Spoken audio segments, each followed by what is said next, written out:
2022년 10월 전 세계는 철저히 연출된 회의장에서 상상도 못할 장면을 목격하며 충격에 빠졌다. 전 총석이 후진타오가 수백 개의 미디어 카메라 앞에서 20차 당대회 회의장에서 퇴장당한 것이다. 이 장면은 즉각 추측의 물결을 일으켰다. 단순한 사고였을까? 건강 문제였을까? 아니면 사전에 계산된 정치적 신호였을까? 하지만 만약 내가 이 사건이 조용히 진행된 쿠데타의 빙산의 일각에 불과했다고 말한다면 상징적으로 보였던 이 정치적 사건은 사실 15명의 원로를 제거하고 청년단 파벌을 완전히 뿌리 뽑아 시진핑 주석에게 절대적 권력을 집중시키려는 전면적인 숙청 계획의 절정이었다. 그러나 이 계획은 왜 실패했을까? 왜 정치적 사형 명단의 실행이 지연되었으며 생사의 갈림길에서 누가 주저했을까? 오늘 이 특별 영상에서는 여러분과 함께 드러난 음모의 전모를 재구성하겠다. 천민월의 편지부터 장유샤의 마지못한 고개 끄덕임 중나나이에서의 비밀회의, 그리고 당대회에서 한 세대의 정치를 끝장낼 뻔했던 한순간의 눈빛과 몸짓까지, 이는 더 이상 개인의 권력 이야기가 아니다. 이는 시작되었으나 실행되지 못한 쿠데타 음모, 그리고 그 내막에 참여한 이들이 자신과 동맹 그리고 개혁체제의 마지막 잔재를 구하기 위해 조용히 저항한 방식에 대한 이야기다. 원로 제거 계획. 6월 천민월은 원자바오 전 총리에게 직접 쓴 편지를 보냈다. 이 편지는 이제 중나나이 고위 지도자들 사이에서 널리 퍼졌지만 그 내용은 청원이나 지시 요청이 아니었다. 이는 경고이자 내부 문체로 암호화된 정치적 고백이며 정교하게 짜인 계획이 결국 실행되지 못한 증거였다. 편지는 20차 당대회의 초기 계획이 당의 통합된 의지를 보여주는 선전이 아니라 구체제의 마지막 혈맥을 단호히 제거하기 위한 냉혹한 정치적 수술이었다고 밝혔다.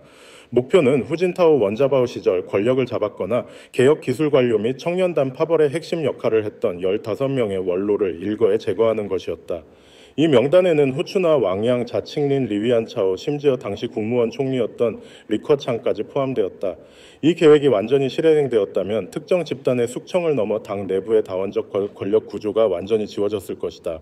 더 이상 원로도 중립도 기술관료도 없고 리액조 없고 오직 시진핑의 군대만 남아 충성도를 생존의 척도로 삼는 단일 정치 체제가 되었을 것이다. 이것이 20차 당대회의 진정한 시나리오였으며 대중은 결코 알지 못한 계획이었다. 하지만 이 시나리오는 외부의 반대 때문이 아니라 실행을 맡은 두 인물이 결정적 순간에 주저했기 때문에 실패했다. 그들은 천민월과 장유샤였다. 먼저 천민월을 보자. 그는 중앙기율검사위원회 서기로 유력했던 인물대아리 시진핑의 후계자로 훈련받은 군자파의 핵심 인물이었다. 중앙판공실이 조율한 비밀회의에서 15명의 원로 처리 계획을 논의하던 중 천민월은 갑작스럽게 이렇게 말했다. 후서기가 우리를 나쁘게 대하지 않았는데 15명을 이렇게 처리하는 건 너무하지 않나요? 이 말은 개인적인 도덕적 망설임처럼 들렸지만 중국 정치 문화에서는 배신의 신호였다. 시진핑에게 이는 단순히 의견 불일치가 아니라 겉으로는 따르고 속으로는 반대하는 태도로 중앙의 의지를 뒤엎을 위험이었다. 결과는 즉각적이었다. 천민월은 정치국 상무위원 후보 명단에서 제외되었고 그 자리는 절대적 충성심으로 알려진 기존 파벌과 무관한 리씨에게 돌아갔다. 이 순간 천민월은 자신의 진정한 위치를 깨달았다. 그는 권력 교체를 이끄는 인물이 아니라 패자가 언제든 처분될 수 있는 체스판의 말이었다. 칼날이 자신을 향할 수 있다면 유일한 선택은 후퇴였다. 그는 정보를 유출하기 시작했는데 이는 누군가를 구하려는 것이 아니라 자신의 탈출로를 닫기 위한 것이었다. 원자바오에게 보낸 편지는 그 조용한 저항의 산물이었으며 전면 숙청 계획을 무너뜨린 첫 번째 타격이었다. 다음은 군사위원회 부주석 장유샤였다. 그는 회의장 외부의 무장부대 조율 계획을 책임진 인물이었다. 초기 시나리오에 따르면 그는 15명 명단에 있는 누구라도 필요하다면 현장에서 격리 통제 또는 체포를 보장하는 특수부대를 직접 지휘할 예정이었다. 이는 극비이자 실수가 허용되지 않는 역할이었다. 하지만 장유샤는 멈춰섰다. 그는 말로 반대하지 않았고 공개적으로 방해하지도 않았다. 그러나 결정적 순간에 의도적으로 움직이지 않았다. 그는 상황이 통제불능으로 치달으면 비판받고 역사에 오명을 남길 첫 번째 인물이 명령자가 아니라 실행자라는 것을 잘 알았다. 또한 그는 후진타오가 군사위원회 주석 시절 자신의 경력을 키워준 은혜를 잊지 않았다. 홍위대로서 장유샤는 자신을 키워준 이를 배신할 수 없었다. 그래서 그는 교묘한 생존 방식을 택했다. 겉으로는 군대 이동 명령을 따르는 척했지만 실제로는 느슨하게 실행하며 특수부대가 준비 위치에 들어가지 않도록 했고 강경한 행동을 강요하지 않았다. 그는 원로들에게 암묵적 신호를 보냈다. 너희가 움직이지 않으면 나도 움직이지 않는다. 이는 정치 게임을 아는 이들 사이의 묵시적 타협이었다. 먼저 움직이는 자가 모든 것을 잃는다는 것을 알기에. 한 사람은 경고했고 다른 한 사람은 침묵했다.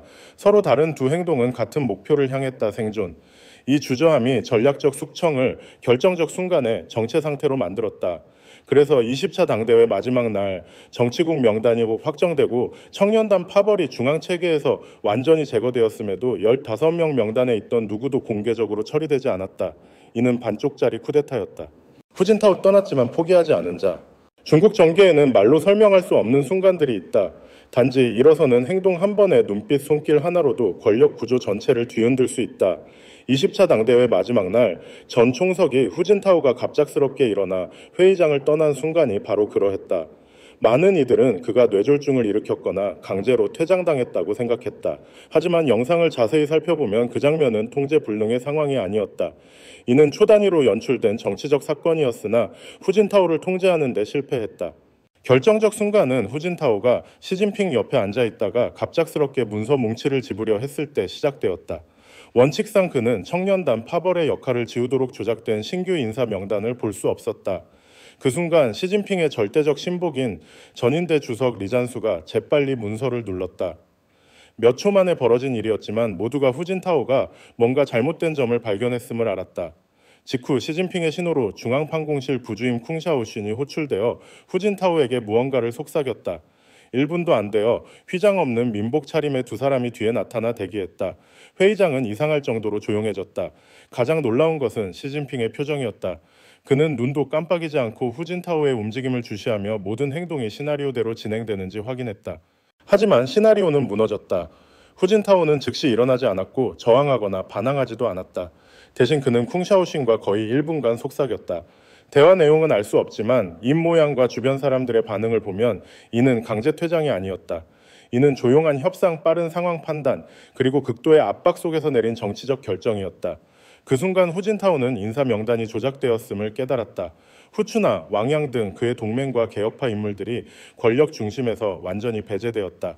그는 계속 앉아있거나 공개적으로 반대하면 상황이 악화되고 떠나는 대신 즉석에서 체포될 가능성을 알았다. 그래서 그는 스스로 일어났다. 하지만 조용히 떠나지 않았다. 자리에서 나서기 전 그는 시진핑에게 돌아서며 속삭였다. 마이크가 없어. 하지만 입 모양을 분석한 여러 소식통에 따르면 그는 이렇게 말했을 가능성이 있다. 나는 가지만 나중에 무슨 일이 생기지 않도록. 시진핑의 대답은 감정 없는 차가운 고개 끄덕임이었다. 계산된 제스처였다. 이어 후진타오는 체제 내 마지막 동맹이자 제자인 리커창에게 돌아서 그의 어깨를 강하게 두드렸다. 이 두드림은 단순한 개인적 신호가 아니었다. 이는 명확한 정치적 메시지였다. 나는 상황을 안정시키기 위해 떠난다. 지금 상황을 명확히 보고 반응하지 마라. 그들이 청년단 파벌을 완전히 제거할 구실을 주지 마.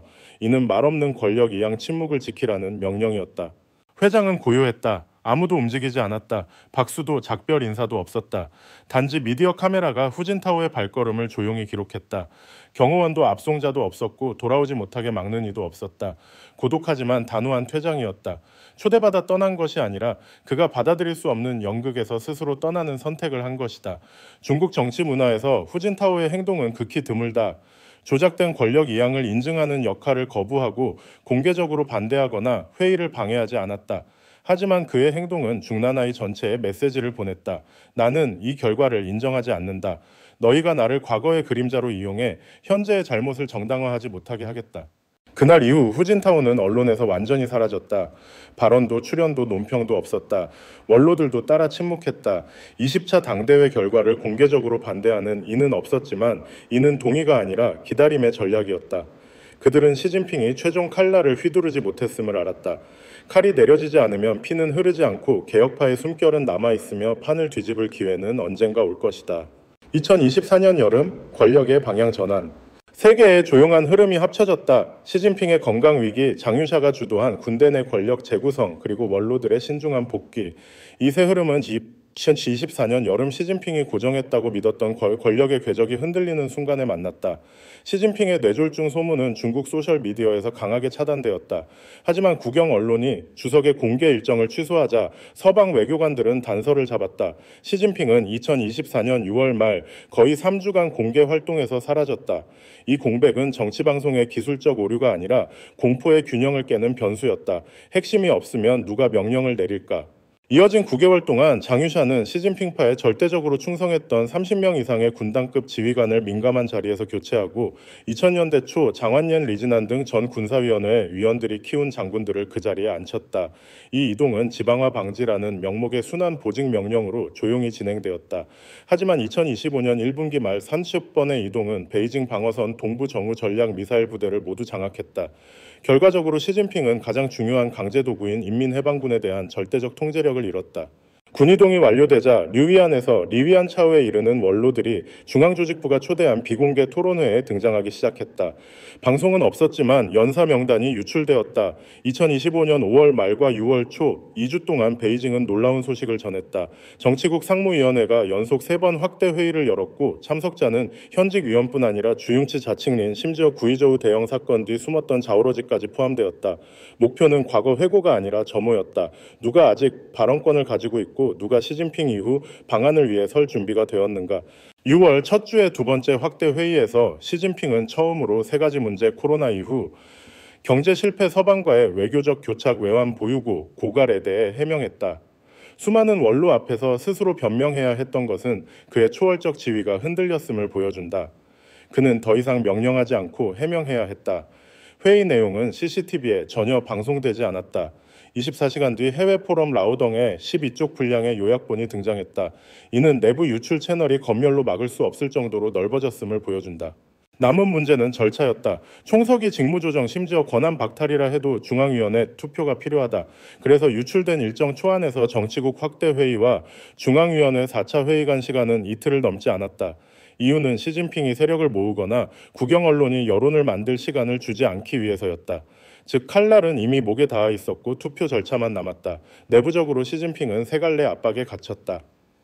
군대는 주인을 바꿨고 절대적 방패였던 근위대는 이제 군사위원회의 명령에 충성하며 군사위원회는 장유샤를 따른다. 원로들은 침묵을 깨고 위기를 북대하까지 끌지 않기로 합의했다. 외교는 무너졌고 러시아는 FSB 자료를 공개하며 서방은 이를 파고들어 시진핑의 권력 연장 협상이 불가능해졌다. 평생 지도자의 이미지를 구축했던 리더가 이제 설명하고 협상하고 양보해야 했다. 이는 패배의 정의였다. 그리고 이 모든 것은 예기치 않은 건강 문제에서 시작된 불과 1년도 안 되는 시간 안에 일어났다. 배신의 뒤통수, 러시아의 동지의 단절. 중국 공산당 내부가 조용한 권력 이양을 준비하던 중 예상치 못한 치명적 일격이 외부에서 날아왔다. 미국도 일본도 아닌 시진핑의 가장 가까운 동맹으로 여겨졌던 러시아 연방에서였다. 6월 9일 뉴욕타임스는 러시아 연방보안국 FSB에서 유출된 것으로 보이는 극비 메모를 공개했다. 이 메모는 중국을 러시아 국가 안보에 대한 주요 정보 위협으로 지목했다. 문서는 일반적 경고에 그치지 않고 북경이 저지른 정보 활동을 상세히 나열했다. 군사 드론 분야 러시아 전문가 모집, 비행 제어 알고리즘 절도, 극동 지역에 위장 연구소를 설립해 첩보 활동을 벌인 행위까지.